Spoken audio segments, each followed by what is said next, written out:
Good morning. Our readings for this Sunday, January 3rd, the feast of the Epiphany, from the book of Isaiah. Rise up in splendor, Jerusalem, your light has come. The glory of the Lord has shone upon you.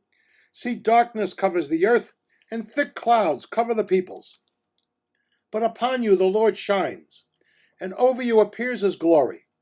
Nations shall walk by your light, and kings by your shining radiance.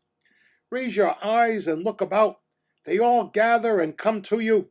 Your sons come from afar, and your daughters in the arms of their nurses.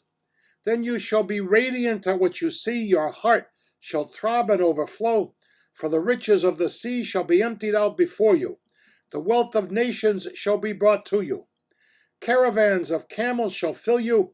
Dromedaries from Midian and Ephah, all from Sheba shall come, bearing gold and frankincense, and proclaiming the praises of the Lord. The word of the Lord. Our second reading is from Paul's letter to the Ephesians.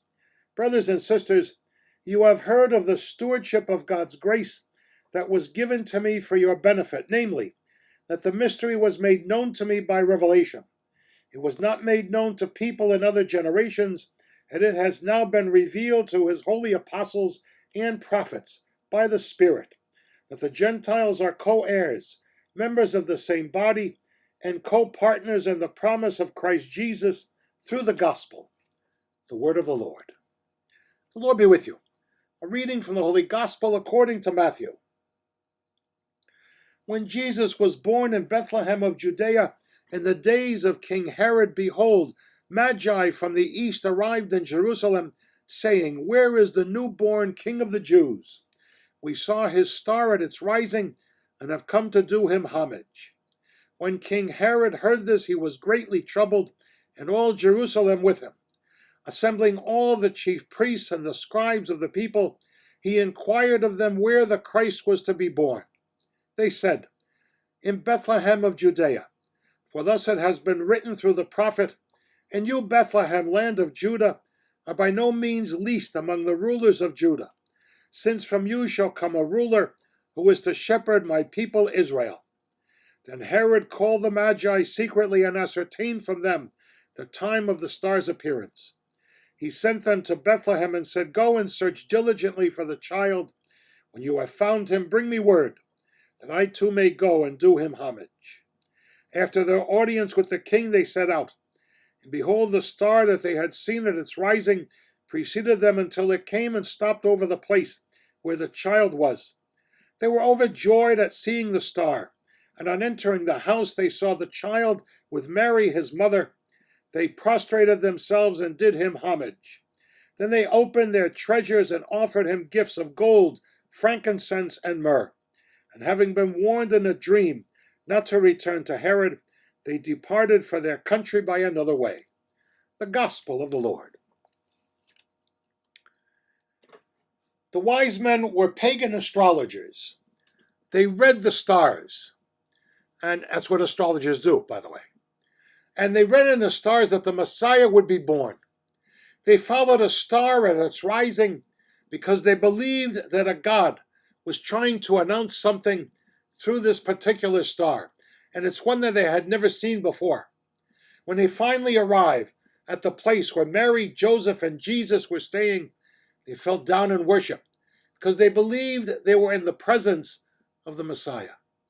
The Solemnity of Epiphany, people celebrates Jesus showing himself to the world, people whose faith would lead them to him. The Feast of Epiphany is for you and me as well. It calls us to search once again for the Messiah in our hearts. It's not a single event, the way people believe they are Catholic because they've been baptized once and have never stepped in church since. This celebration comes every year to call us to keep or to renew our search for the Messiah, like the wise men in their lives. We can never rest till we have completed that search and found Jesus, our Messiah. I bring that to our attention because there are so many diversions that pull us away from Christ. Even sitting in church often, in different places I've been, During Mass, I've seen people preoccupied with their cell phones, sometime during the entire Mass. I can see them with their heads down, looking at their hands, holding their cell phones, reading messages, or whatever they're doing. I'm not sure I want to know. And it's everything except seeking Jesus. If you do not give the Lord your attention, how can you expect the Lord to give you his?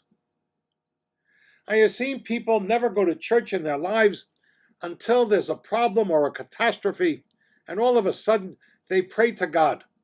Then they get angry with God when the situation does not get better.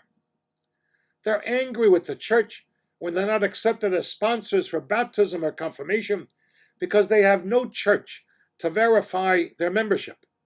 The problem is not that they have not been to church in years, it is that, but it's that the church's fault that the pastor will not give them a certificate.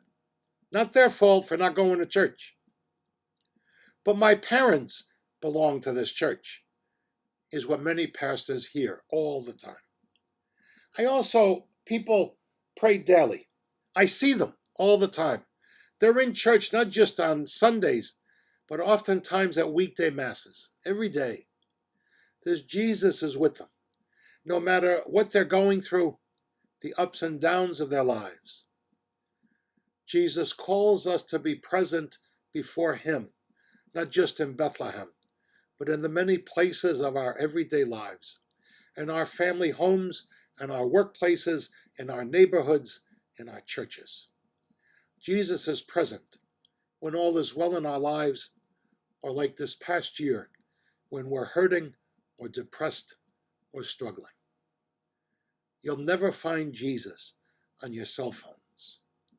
You'll only find him right here in your hearts. God bless. Happy and blessed New Year.